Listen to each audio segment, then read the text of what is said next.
अस्सलाम वालेकुम स्टूडेंट्स। क्या हाल है? आज हमने 11 हेल्थ पैटर्न जो है वो पढ़ने। 11 हेल्थ पैटर्न में जो क्वेश्चन आपको आ सकता है, हेल्थ परसेप्शन और हेल्थ मैनेजमेंट पैटर्न के हवाले से क्वेश्चन इस तरीके से आ सकता है आपको। थ्योरी के लिए perform a nursing assessment using a functional health approach. उसमें आपको 11 हेल्थ पैटर्न ही उनको अप्रोच करना है। अब उनको जो आपको हिस्ट्री परफॉर्मा दिया जाता है उसमें आपने जब अपने हेल्थ असेसमेंट के करनी है और वो 11 हेल्थ पैटर्न के तहत करनी है, तो उन पैटर्न में आप क्या क्या चीजें पूछेंगे। पहला pattern health perception and health management pattern है। इसमें आपने उसकी जनरल हेल्थ के बारे में पूछना है। आपने पूछना है any cold in the past year if appropriate. यानी अगर आप कोई कोल्ड वगैरह हुआ, अगर कोई नजला जुकाम इन्फ्लुएंजा कोई भी इस किस्म का कोई प्रॉब्लम अगर लास्ट ईयर तक या पिछले 4-5 सालों में नहीं हुआ या बचपन में कोई ऐसी बीमारी हुई है, तो आपने उसके बारे में उनसे पूछना है। और उसकी एब्सेंटिज्म का भी आपने ध्यान में रखना है कि इतना ज्यादा बीमार हो गए कि आपने स्कूल से या वर्क से आपको छुट्टी करनी पड़ी। इसका मतलब है कि आपको सीवियर कोल्ड हुआ होगा।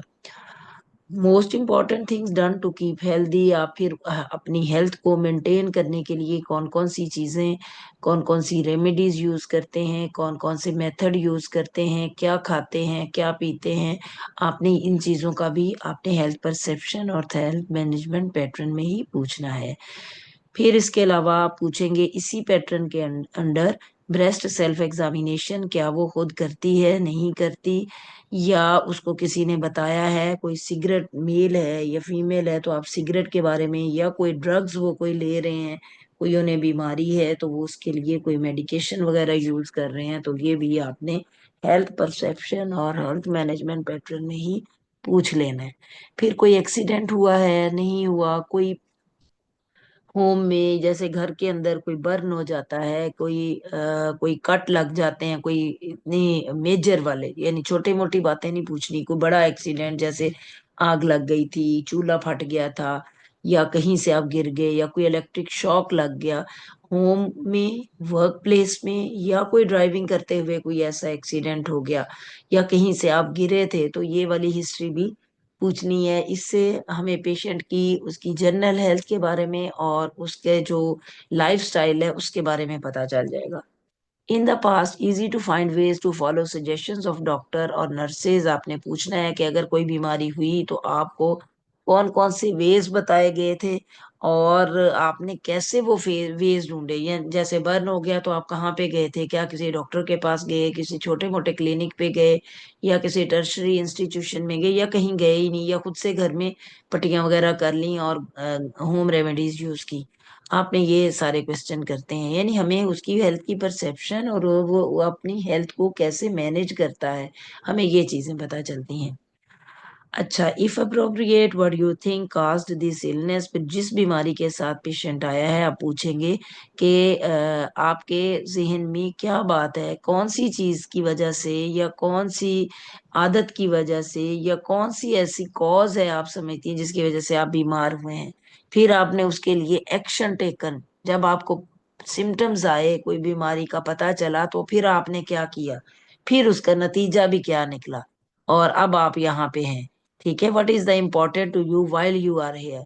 ठीक है, how can be most helpful. आप क्या समझते हैं कौन सी चीज आपके लिए ज्यादा हेल्पफुल है। कोई हो सकता है आपके पास पेशेंट आए, वो कहे कि मैं तो सिर्फ ऑपरेशन कराने के लिए आया हूँ, इतने अरसे से मेरा ये मसला था। फायर फॉर एग्जाम्पल किसी को हेमराइड्स था, वो उसके पास पैसे नहीं थे करवाने को, उसके पास टाइम नहीं था, उसके पास कोई सपोर्टिव कोई पर्सन नहीं था, इस वजह से नहीं करवा रहा था, तो उसकी हेल्थ परसेप्शन और हेल्थ मैनेजमेंट पैटर्न में हम ये वाले क्वेश्चन करेंगे। इसके बाद अगला पैटर्न आ जाएगा जब हम नर्सिंग असेसमेंट करते हैं। दूसरा पैटर्न हमारा न्यूट्रिशनल मेटाबॉलिक पैटर्न है। नाम से ही पता चलता है न्यूट्रिशन और मेटाबॉलिज्म दोनों चीजों के बारे में हम पूछेंगे। टिपिकली हम पूछेंगे कि उसका डेली फूड इनटेक क्या है, वो नाश्ते में क्या लेता है, स्नैक्स क्या लेता है, दोपहर के खाने में लंच उसका कैसा है, हमें पता चल जाएगा वो हैवी लंच लेता है, बाहर से खाता है, या घर के बनी हुई चीजें खाता है, नाइट का उसका जो डिनर है उसका क्या प्लान है, रात में वो अगर जागता रहता है तो वो क्या चीजें कंज्यूम करता है, चाय पीता है बहुत ज्यादा या कॉफी पीता है, या ये सारे, या इसके अलावा कोई वो डेली अपनी खुराक में कोई सप्लीमेंट यूज कर रहा है तो वो भी वो बता देगा। फिर उसका वेट लॉस या गेन अगर हुआ है तो उसकी अमाउंट पूछेंगे, कितना कितने केजी बढ़ा है या कितने केजी कम हुआ है। समटाइम्स ये होता है जैसे टीबी है या जितनी भी क्रॉनिक इलनेसेस हैं, कैंसर है, टीबी है, या कोई भी और जिसमें आपका वजन अचानक से कम होना शुरू हो जाता है, जैसे डायबिटीज है तो उसमें अचानक से वेट बहुत सारे लोगों का बढ़ जाता है, या थायराइड की कोई डिजीज है जैसे हाइपोथायरायडिज्म है तो उसमें क्योंकि मेटाबॉलिज्म स्लो हो जाता है, मेटाबॉलिज्म प्रॉपर नहीं होता तो फूड की कंजप्शन उस लिहाज से नहीं होती, और उसकी कैलोरीज जो हैं वो उतनी ज्यादा बर्न नहीं होती, और वो हेल्दी होना शुरू हो जाता है। फूड और ईटिंग डिस्कम्फर्ट ये भी हमने पूछना है कि क्या पानी पीते हुए, खाना खाते हुए कोई डिस्कम्फर्ट फील होती है, कि कुछ लोग आपको शायद कहेंगे ये चीज मेरी सॉलिड चीजें मेरे गले से ही नहीं गुजरती। ठीक है, फिर हम देखेंगे कि कोई थायराइड का इशू तो नहीं, कोई ट्यूमर तो नहीं, कोई अंदर स्ट्रक्चर तो नहीं बने हुए, किस वजह से ये है। कुछ लोग खुद से डाइट में रिस्ट्रिक्शंस करते हैं और कुछ को डॉक्टर एडवाइस करते हैं उनकी अकॉर्डिंग टू देयर डिजीज। ठीक है, तो हमने वो भी चीज पूछनी है कि क्या आपको कोई डाइट की कोई रिस्ट्रिक्शन है, और इफ अप्रोप्रिएट ब्रेस्ट फीडिंग का भी आप पूछ सकते हैं। फिर प्रॉब्लम्स अगर ब्रेस्ट फीडिंग में, ये ब्रेस्ट फीडिंग के लिए तो हम उन फीमेल से पूछेंगे जो बच्चों को दूध पिला रही है। ठीक है, कि उनको वो अगर दूध पिला रही हैं, ठीक है, तो क्या वो ब्रेस्ट फीड करवा रही हैं। उनमें से हो सकता है बहुत सारे लोग वो हों जो के कहें कि हम ब्रेस्ट फीड ही नहीं करवाते अपने बच्चों को, और हम जो आर्टिफिशियल उस पे लगाया हुआ है बच्चों को सप्लीमेंट पे और उस दूध पे। तो प्रॉब्लम्स क्या हैं, हो सकता है किसी की वाकई में जेन्युइन प्रॉब्लम हो, डॉक्टर ने एडवाइस की हो कि ब्रेस्ट फीड नहीं वो ले सकते, जैसे इन्वर्टेड निप्पल हो जाते हैं, कोई मदर की प्रॉब्लम्स और कुछ बच्चे की भी प्रॉब्लम्स, जैसे कोई क्लेफ्ट लिप है, क्लेफ्ट पैलेट है, कुछ ऐसा इशू हो सकता है, या लैक्टोज इंटॉलरेंस हो सकती है जिसकी वजह से बच्चा दूध जब भी पीता है उसको पीने में इशू नहीं होता, लेकिन पीता है तो उसका पेट खराब हो जाता है, तो उसमें वो बैक्टीरिया नहीं होते जो उसके लैक्टोज को जो है वो डाइजेशन कर सकें। तो ऐसे पेशेंट्स या ऐसे बच्चों के लिए फिर लैक्टोज फ्री जो है वो मिल्क एडवाइस किया जाता है, और वो अवेलेबल होता है जो मेडिकल स्टोर है वहां पे, और वो उनको एडवाइस किया जाता है। हील वेल और पुअरली, ये भी अपने सबसे इम्पोर्टेंट चीज है कि कभी अगर जख्म हो जाए, कट लग जाए, जैसे किचन में औरतें काम करती हैं या मर्द अपने फैक्ट्रीज में या अपने ऑफिसेज में काम करते हैं, कहीं पे कोई जख्म आ जाए, कोई कट लग जाए, कोई इंजरी हो जाए, तो क्या वो जल्दी से ठीक हो जाती है 5-7 दिन में, या वो खराब ही हो जाता है जख्म। ठीक है, स्किन प्रॉब्लम्स पूछ सकते हैं क्योंकि बहुत सारी प्रॉब्लम्स जो है वो न्यूट्रिशन से रिलेटेड होती हैं, जैसे विटामिन सी आप नहीं प्रॉपर लेते तो आपके जितने भी जख्म है वो प्रॉपर हील नहीं हो रहे होते। स्किन प्रॉब्लम्स हो सकती हैं जैसे कोई लीजन है, ड्राइनेस है, आप ये भी पूछेंगे, इनका भी रिलेशन हम जो है फिर न्यूट्रिशन के साथ देखेंगे कि कौन सी चीज़ है ऐसी जो कि पेशेंट ले रहा है और उसकी वजह से कोई एलर्जी हो रही है उसको, या क्या इशू है। डेंटल प्रॉब्लम्स उसकी अगर हैं तो उसके वजह से भी न्यूट्रिशन पे इफेक्ट होता है। अगर किसी के दांत प्रॉपर नहीं है, डेंचर्स का इशू है, तो हार्ड चीजें वो बिल्कुल नहीं खा सकेगा, और ऐसा पेशेंट आपको हिस्ट्री देगा कि वो लिक्विड ले रहा है। तो न्यूट्रिशन मेटाबॉलिक पैटर्न में आपने ये चीजें पूछ लेनी। फिर अगला पैटर्न, जब आप हिस्ट्री लेंगे पेशेंट की तो हम उसे एलिमिनेशन के बारे में पूछेंगे। मैंने पहले भी बताया एलिमिनेशन हमारे 3 एरियाज है मेजर जहाँ से एलिमिनेशन होती है। एक तो हम यूरिन करते हैं, स्टूल पास करते हैं, और तीसरा हमारी स्किन से स्वेट जो पसीना निकलता है वो भी हमारी एलिमिनेशन है। कितना ज्यादा गर्मी ज्यादा हो तो कितना पसीना आता है हमारा, कोई हाफ लीटर के करीब तो हम पसीने के जरिए निकाल देते हैं पानी। ठीक है, तो इस वजह से भी डिहाइड्रेशन हो जाती है, हमें इस चीज को भी मेंटेन रखना है। कुछ लोग आपको हिस्ट्री देंगे बहुत ज्यादा पसीना आता है और पसीने में से स्मेल आती, किसी के पसीने में से स्मेल नहीं आती लेकिन पसीना बहुत ज्यादा आता है, तो उसको भी फिर हमने रिलेट करना है डिफरेंट डिजीजेस के साथ कि कौन सी डिजीज में एक्सेसिव परस्पायरेशन है। फिर बावल की एलिमिनेशन पैटर्न है कि स्टूल कितनी दफा दिन में पास करता है, उसकी फ्रीक्वेंसी क्या है, करेक्टर क्या है, कोई डिस्कम्फर्ट तो नहीं होती, ठीक है, या प्रॉब्लम तो नहीं है कोई कंट्रोल में, या आपको कोई लेग्जेटिव वगैरह लेने पड़ते हैं। यूरिनरी एलिमिनेशन पैटर्न का पूछना है, उसका भी आपने कैसा है आपका ओवरऑल पैटर्न। वीकली आप जो है वो जब आप यूरिन करते हैं तो कोई पूरे वीक में या पूरे मंथ में कोई ऐसा इश्यू तो नहीं, कोई प्रॉब्लम तो नहीं आई। ये पिछले 5 सालों, आपने बेसिकली डाटा पिछले 5 साल का लेना है और बचपन से पूछना है कोई प्रॉब्लम अगर हुआ था तो वो, और प्रीवियसली कोई ऐसी सर्जरी यूरिनरी एलिमिनेशन से रिलेटेड, या कोई स्टूल पास करने में इश्यू था तो कोई उससे रिलेटेड, जितने भी आपका पैटर्न है हम ये उससे पूछ लेंगे। अगला पैटर्न एक्टिविटी एक्सरसाइज पैटर्न है। एक्टिविटी नाम से पता है हमें, उसकी जो डेली लिविंग एक्टिविटीज है हमने उससे पूछना है क्या वो एक्सरसाइज वगैरह करता है नहीं करता, और उसकी एक्टिविटीज कैसी हैं। हम इससे ये अंदाजा लगाएंगे कि वो उसका लाइफस्टाइल कैसा है। उसके लाइफस्टाइल का हमें पता चलेगा तो हम सफिशिएंट एनर्जी को देख सकेंगे कि कुछ ऐसे, यानी उसने न्यूट्रिशन हमने पीछे पूछा तो उसने बताया मैं तो न्यूट्रिशन वेल बैलेंस डाइट लेता हूँ। लेकिन वेल बैलेंस डाइट लेने वाले को भी अगर कोई डिजीज है और वो एक्टिविटी में भी नहीं प्रॉपर कर रहा, उसकी कंजप्शन प्रॉपर नहीं कर रहा, तो भी इश्यूज हो सकते हैं, और उसके बारे में भी हमने उससे क्वेश्चन करने हैं।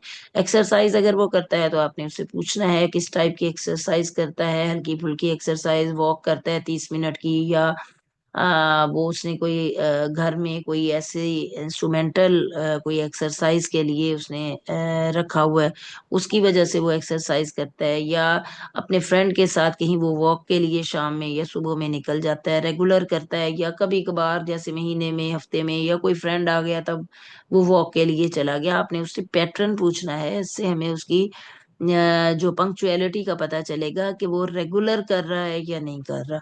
स्पेयर टाइम में वो क्या एक्टिविटीज करता है, वो इंडोर एक्टिविटीज करता है या आउटडोर एक्टिविटीज करता है। हमने ये सारे क्वेश्चन जो है एक्टिविटी और एक्सरसाइज पैटर्न में पूछने हैं।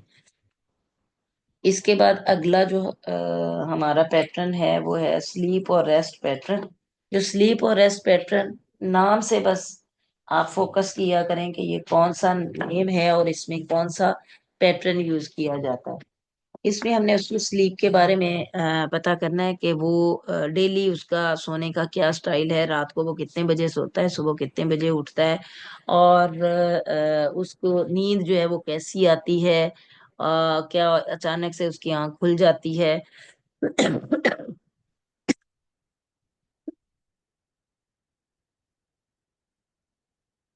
या कोई सोने के लिए वो कोई ना कोई एड यूज करता है, कोई गरम गरम दूध पीता है, या कोई भी ऐसी जैसे कोई म्यूजिक सुनते हुए सोता है, या कोई और मेथड कोई वो यूज करता है जिससे वो रिलैक्स फील करे और उसको नींद आ जाती है। जैसे आंखों के ऊपर कुछ लोग जो हैं वो पैड लगा लेते हैं और उसकी वजह से वो आराम से सो जाते हैं। और फिर आपने ड्रीम्स के बारे में भी पूछना है कि आपको कोई ड्रीम मेयर्स आते हैं, या जल्दी से आप उठ जाते हो, रेस्ट और रिलैक्सेशन पीरियड जो है वो आपका कैसा गुजरता है। तो ये आपने स्लीप और रेस्ट पैटर्न में पूछना है। कोग्निटिव और परसेप्चुअल पैटर्न, इस पैटर्न में आप जो क्वेश्चन करेंगे वो आपकी कोग्निशन और परसेप्शन से रिलेटेड हैं। इसमें हमारी सारी सेंसेस आ जाती हैं, जिनमें हियरिंग आ जाती है कि कोई आपको हियरिंग के लिए कोई डिफिकल्टी तो नहीं है, सुनता ठीक है, और अगर नहीं सुनता तो क्या आप उसके लिए कोई एड वगैरह यूज करते हैं। विजन का आपने पूछ लेना है, और आपको कुछ चीजें तो ऑब्जर्वेशन से पता चल जाएंगी कि अगर पेशेंट ने ग्लासेस लगाए हुए हैं तो आप उनसे उनका लास्ट चेकअप कब हुआ था और क्या नंबर है हमें पता चल जाएगा। उसको कोई दूर की नज़र कमज़ोर है, उसकी नज़दीक की नज़र कमज़ोर है, या any change in memory lately, आप उससे ये क्वेश्चन कर सकते हैं कि क्या उसकी मेमोरी में कुछ सालों से कोई चेंज तो नहीं आया। जैसे वो कहते हैं चीज़ें भूलने लग गया हूँ, पहले मुझे चीज़ें बहुत ज़्यादा याद रहती थी, अब मैं चीज़ों को भूल जाता हूँ, बातों को भूल जाता हूँ, मैंने जो काम करने होते हैं मैं उसका ये हल निकाला है कि मैं उसको लिख के रख लूं। फिर इसके अलावा कोई माइंड के अंदर इस तरह की कोई ऐसी आपकी कोई कंफ्यूजन चल रही है कि आप जब डिसीजन करते हैं तो उसमें कोई प्रॉब्लम आ रही है, कोई डिफिकल्टी आ रही है, फिर easiest way for you to learn things, और आप कैसे चीजों को अच्छे तरीके से याद कर लेते हैं। ये भी हर एक की डिफरेंट होगी, कोई देख के, कोई सुन के, कोई लिख के, हर एक का अपना तरीका है वो ऐसे चीजों को याद करता है। आप लोग भी सब्जेक्ट को पढ़ रहे हैं, तो इसमें आप लोगों के भी अपनी अपनी लर्निंग के मेथड होंगे। जैसे मैं अगर अपना बताऊं तो मैं लिख के चीजों को पॉइंट्स बना के लिख के याद रखती हूँ, तो मुझे वो चीजें जब पेपर दे रही होती है तो मुझे ऐसे ही लग रहा होता है जैसे मेरी आंखों के सामने ही आ रहा है। ठीक है। तो ऐसे ही आपने एनी डिफिकल्टी इन लर्निंग, या अब कोई डिफिकल्टी आ रही है या पहले कोई डिफिकल्टी थी, फिर any discomfort, pain, how do you manage it, और अगर कोई आपको कोई डिस्कम्फर्ट फील हो रही है, कोई पेन है, तो कैसे आप उसको मैनेज करते हैं, ये कोग्रेटिव परसेप्चुअल पैटर्न में आपने पूछना है। अगला जो पैटर्न हमारा आता है जिसके बारे में हम नर्सिंग असेसमेंट में क्वेश्चन करेंगे, self perception and self concept pattern. ठीक है। सेल्फ परसेप्शन का मतलब है आप अपने बारे में, अपने आप को कितनी वैल्यू देते हैं और कैसा समझते हैं।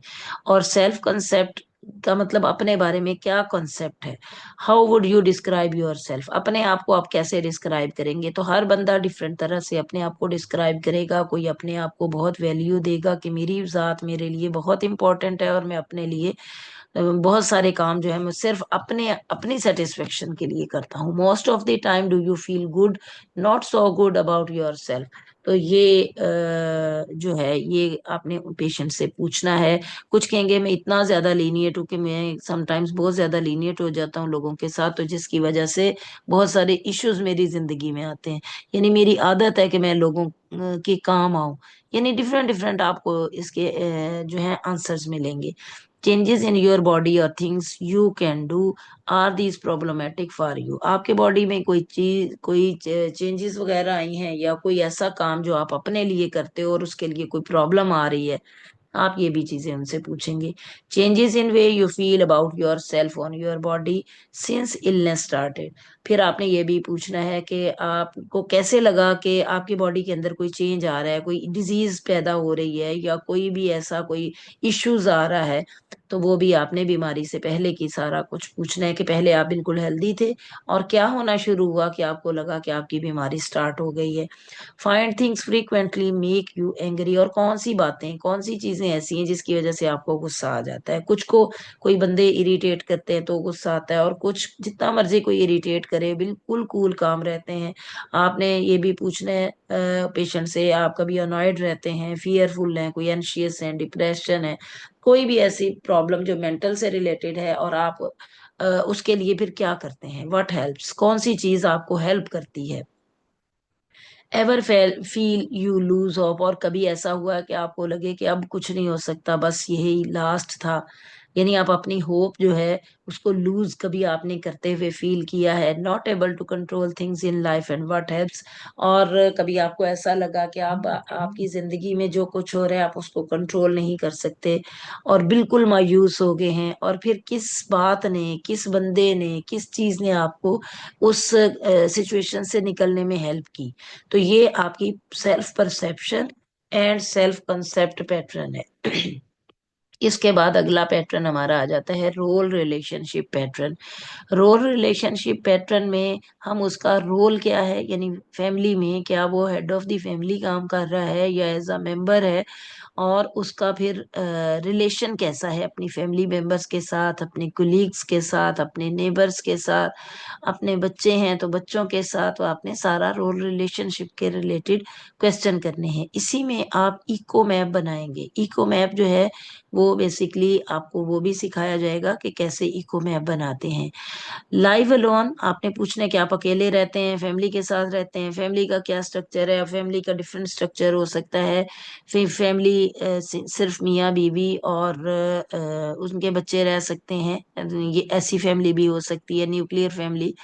कुछ जो है वो जॉइंट फैमिली के आपको केसेस मिलेंगे, या उनकी हिस्ट्री से पता चलेगा कि उनके सास ससुर भी साथ रहते हैं, चाचे मामे ताए वो लोग भी साथ ही रहते हैं। तो फैमिली का स्ट्रक्चर डिफरेंट हो सकता है, आपने उनको नोट करते जाना है। Any family problems you have difficulty handling, चाहे वो न्यूक्लियर है चाहे वो एक्सटेंडेड है, जिस जैसी भी आपकी फैमिली है, क्या कोई ऐसे प्रॉब्लम्स हैं जिसकी वजह से आपको उन उन फैमिलीज को जो हैंडल करना है वो उसमें इश्यूज आ रहे हैं या प्रॉब्लम्स आ रहे हैं, तो वो भी आपने पूछने हैं।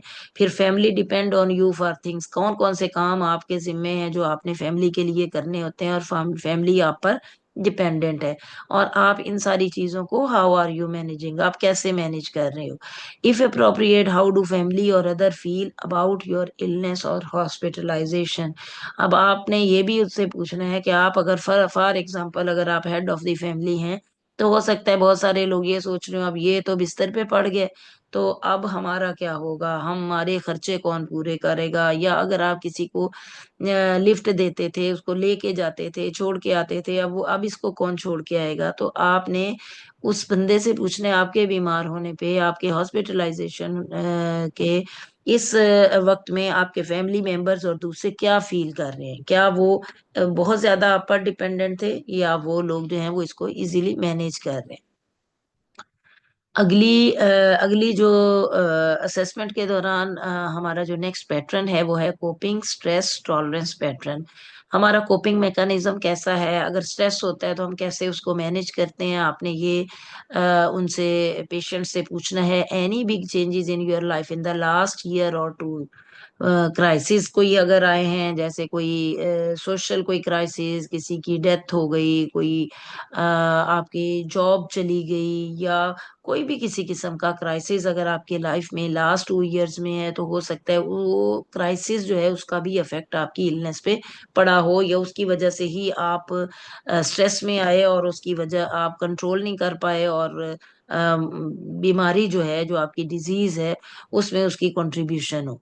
Whose most helpful in taking things over, और कौन आपके इर्द गिर्द, हो सकता है कोई आपको दोस्त कोई अच्छा ऐसा अच्छा मिला, या हस्बैंड है तो उसकी वाइफ, या वाइफ है तो उसके हस्बैंड, या बच्चों ने, या कोई बहन भाई, कौन ऐसा है जो कि अपने आपके लिए हेल्पफुल है in talking things over and available to you now, और क्या वो अब भी अवेलेबल है जो आपके लिए काम कर रहा है, आपकी हेल्प करना चाह रहा है और कर रहा है। Tense a lot of time, आप कितनी देर जो है वो टेंस रहते हो। कुछ कहेंगे हो सकता है मैं थोड़ी देर के लिए बस टेंशन लेती हूँ और उसके बाद आराम से सो जाऊं तो मेरी टेंशन रिलीज हो जाती है। मैं टेंशन मुझे आए, मैं 2 रकात नमाज नफल पढ़ती हूँ तो उसके बाद मैं ठीक हो जाती हूँ। तो आपने पूछना है उससे कि tension a lot of the time tense रहते हैं, फिर कौन सी चीज हेल्प करती है, क्या आप उसके लिए कोई मेडिकेशन, कोई ड्रग, कोई अल्कोहल, क्या चीज आप यूज करते हैं। when if problems occur in your life how do you handle them। ठीक है, आपने उनसे पूछना है पेशेंट से कि अगर ऐसी कोई प्रॉब्लम, कोई ऐसी सिचुएशन आपकी लाइफ में आ जाती है, तो फिर आप उसको कैसे हैंडल करते रहे। Most of the time in this way successful, के क्या आप जब इश्यूज आए, प्रॉब्लम आई, स्ट्रेस आया, तो क्या आपने जो हैंडलिंग टेक्निक यूज की, क्या वो सक्सेसफुल रही। ये आपने उससे कोपिंग स्ट्रेस टॉलरेंस पैटर्न में पूछना है। नेक्स्ट जो पैटर्न है वो है value belief pattern. Generally get things you want out of life. कुछ चीजें जो हैं वो आपके इख्तियार में नहीं होती। हमारा वैल्यू बिलीफ है सब कुछ अल्लाह ताला ने करना है, हमने दुआ करनी है और दुआएं तकदीर बदल देती हैं, जैसे ये एक बिलीफ है। ठीक है, जनरली। तो आप भी आपने हर पेशेंट से उसका वैल्यू बिलीफ पूछना है। ठीक है, फिर आपने पूछना है important plans for the future. Future के लिए उसके इंपॉर्टेंट प्लान क्या थे, मैंने जॉब में ये करना था, मेरा ख्वाब था मैं एक घर बनाऊं, उसमें मियाँ बीवी हम अच्छा करके रहें, हमारे बच्चों की हम शादियां करें। हर एक के अपने डिफरेंट प्लान्स होंगे। Religion important in your life, आप अपने मजहब को, अपने रिलीजन को कितनी इंपॉर्टेंस देते हैं अपनी लाइफ में। कुछ लोग बहुत ज्यादा मजहबी होते हैं, कुछ बहुत ज्यादा नहीं होते, लेकिन रिलीजन का इम्पैक्ट होता है। If appropriate, does this help when difficulties arise. और आपने पूछना है पेशेंट से, रिलीजन की इम्पोर्टेंस पूछनी है कि क्या रिलीजन आपकी जब डिफिकल्टी होती है तो क्या आपकी हेल्प करता है, या उसमें इसकी सपोर्ट आपको मिलती है। If appropriate, will being here interfere with any religious practices. ठीक है, तो उसने कहा कि आपने उससे पेशेंट से पूछना है कि उसके रिलीजियस प्रैक्टिसेस में कोई इंटरफेयर जो है वो नहीं होगी। आप अपना वैल्यू बिलीफ के मुताबिक सारे काम, दुआएं वगैरह कर सकते हैं। यहाँ तक समझ आ गई। ये हमारा जो था वो 11 हेल्थ पैटर्न अब कंप्लीट हो गया। ये हमारा 11 हेल्थ पैटर्न के मुताबिक हमने नर्सिंग असेसमेंट करनी है, और ये असेसमेंट जो है आपको हिस्ट्री परफॉर्मे के ऊपर भी करनी है।